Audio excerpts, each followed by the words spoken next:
जय हिंद. हा पामर आपणासारखाच भारत देशाचा एक मालक ॲडव्होकेट खतीब वकील. जसं की आपण जाणताच, आपल्या भारत देशामध्ये जनगणनेची कार्यवाही गेल्या 1 एप्रिल 2026 पासून सुरू झालेली आहे. तर त्याबाबतचा कायदा आणि त्याची माहिती घेऊयात. तर आपल्या भारत देशामध्ये जनगणनेची कार्यवाही ही जनगणना कायदा 1948 प्रमाणे केली जाते. हा केंद्रीय कायदा आहे आणि या कायद्याप्रमाणे फक्त आपल्या भारत देशाचं केंद्र सरकारच जनगणना किंवा खानेचुमारी करू शकतो. आणि ही खानेचुमारी जनगणना ही दर 10 वर्षांनी केली जाते. तर यापूर्वीची जनगणना ही इसवी सन 1951 मध्ये करण्यात आलेली होती. तर या जनगणना कायद्याची वैशिष्ट्ये पाहूयात आपण. जनगणना कायद्याच्या कलम 15 प्रमाणे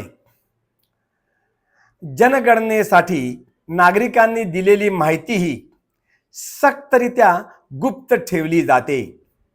जनगणनेद्वारे सरकारकडे जमा झालेल्या माहितीचा कोणत्याही कारणासाठी कोणालाही उपयोग करता येत नाही.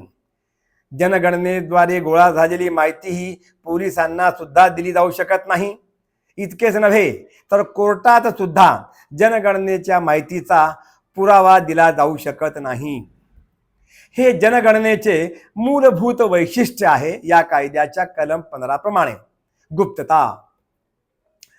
तर या जनगणनेच्या कार्यामध्ये जे शासकीय कर्मचारी निष्काळजीपणा करतील, हायगय करतील, कामचुकारपणा करतील, कसूर करतील, तर अशा कर्मचाऱ्यांना 1000 रुपयापर्यंतचा दंड आणि 3 वर्षे जेलची कारावासाची शिक्षा होऊ शकते.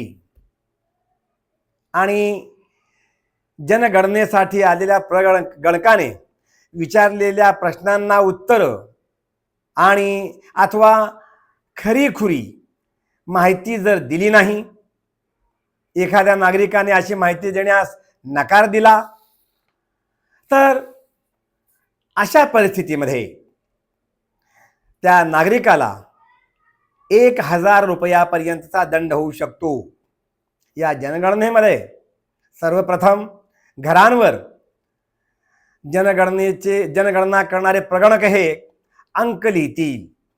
तर घरावर लिहिण्यात आलेले अंक किंवा अक्षरे किंवा खुणा जर एखाद्याने पुसल्या, त्यात बदल केला, त्या खोडल्या, तर अशा परिस्थितीमध्ये सुद्धा अशा नागरिकाला 1000 रुपयापर्यंतचा दंड होऊ शकतो. तर ही जनगणना अत्यंत महत्त्वाची अशी आहे, कारण या जनगणनेमध्येच जातनिहाय जनगणना सुद्धा होणार आहे. जातनिहाय जनगणना ही ब्रिटिशांनी स्वातंत्र्यपूर्व कालामध्ये 1931 मध्ये झालेल्या जनगणनेमध्ये केली होती. तर या जनगणनेचं महत्त्व काय आहे हे पाहूयात. या जनगणनेद्वारे जी माहिती गोळा केली जाणार आहे, या माहितीच्या मदतीने सरकारी नोकऱ्यामध्ये, शैक्षणिक संस्थांमध्ये किंवा विधिमंडळांमध्ये, म्हणजे लोकसभा, विधानसभा, जिल्हा परिषदा, पंचायत समित्या, ग्रामपंचायती, महानगरपालिका, नगर परिषदा, नगरपालिका यामध्ये महिलांना राखीव ठेवण्यासाठी जागा ठरवण्यामध्ये सुद्धा मदत होणार आहे. तसेच सरकारी नोकऱ्यामध्ये, शैक्षणिक संस्थांमध्ये राखीव जागा ठेवण्यासाठी सुद्धा मदत होणार आहे.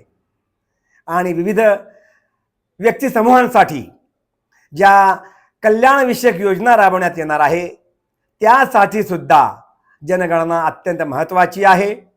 आणि तसेच ज्या जातींना आरक्षण हवं आहे, उदाहरणार्थ महाराष्ट्रातील मराठा समाज, राजस्थानमधील जाट समाज, उत्तर प्रदेशातील जाट समाज, गुर्जर समाज वगैरे समाजांसाठी सुद्धा ही जनगणना अत्यंत महत्त्वाची आहे.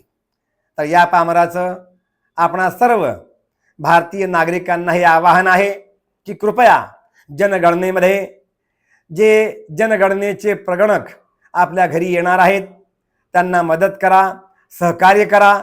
त्यांनी विचारलेल्या प्रश्नांची उत्तरे आणि माहिती अचूक व खरीखुरी त्यांना सांगा.